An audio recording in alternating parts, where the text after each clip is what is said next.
Well, here is a provocative poem.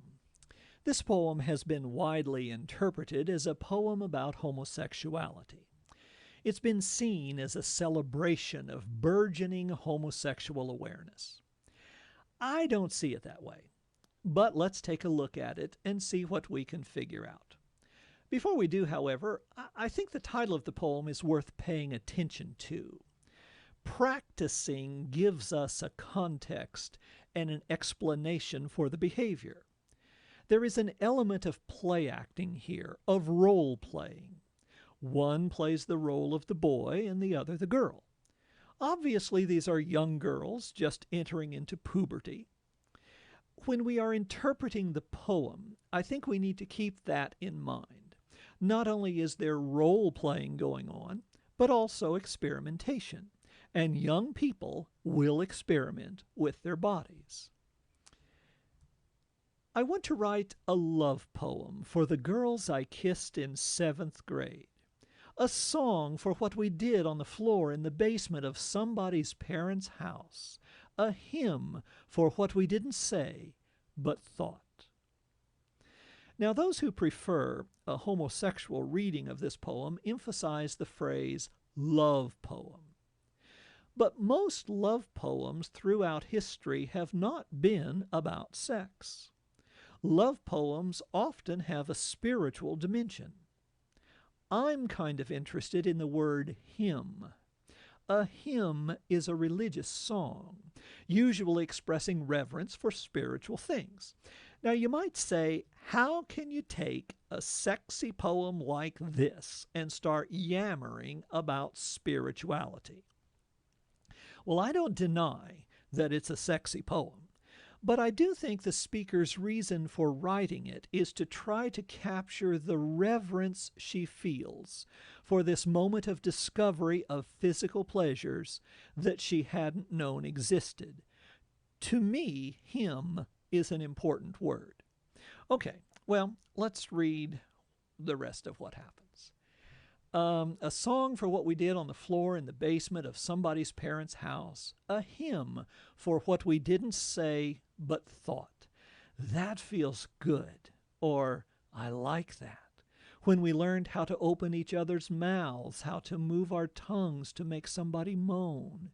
We called it practicing.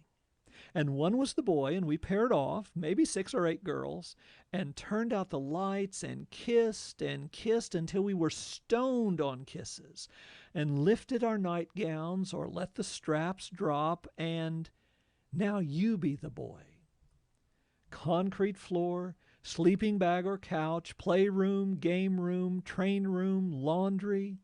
Linda's basement was like a boat with booths and portholes instead of windows. Gloria's father had a bar downstairs with stools that spun, plush carpeting.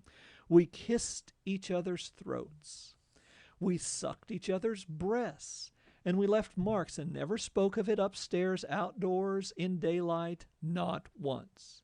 We did it, and it was practicing, and slept. Sprawled so our legs still locked or crossed, a hand still lost in someone's hair, and we grew up and hardly mentioned who the first kiss really was. A girl like us, still sticky with the moisturizer we'd shared in the bathroom. Okay, well, that's pretty clear. We know what they were doing, we know where they were doing it, and we know why they were doing it. Note at the end that the speaker comes back to what she wants the poem to do. I want to write a song for that thick silence in the dark, the first pure thrill of unreluctant desire just before we made ourselves stop. So, it's a love poem, a song, a hymn, about this special moment of discovery, discovering this pure thrill of unreluctant desire. So the question many students have is a pretty basic one. Is this weird or what? Well, it is a daring poem, but I don't think it's weird.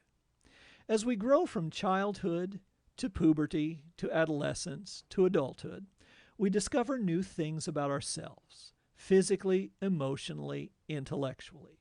And those discoveries can be exciting. They are epiphanies. I think this poem is about a physical epiphany. The speaker discovers, through the practicing, sort of what sexual feeling is like. A door is opened for her to a new and pleasant, maybe we could use the word ecstatic, dimension of life. The daring quality of the poem, I think, is not so much the content. I don't think young adolescents experimenting with their bodies is all that unusual. But society tells us that these are private things that should not be talked about. Well, Marie Howe chooses to talk about them, and that's what's daring. Sometimes I feel pretty artificial in stating subjects and themes. I don't want you to think that being able to write a single-word subject and a one-sentence theme means that you understand the poem. But students always ask, what's the subject? What's the theme? So let me take a stab at it. To me, the subject of the poem is discovery, or maybe personal discovery. The theme might be that as we think back on our lives, we value those moments in which we discover new dimensions of ourselves. I can understand how some would see this as a gay poem, but to me, it's not really about that.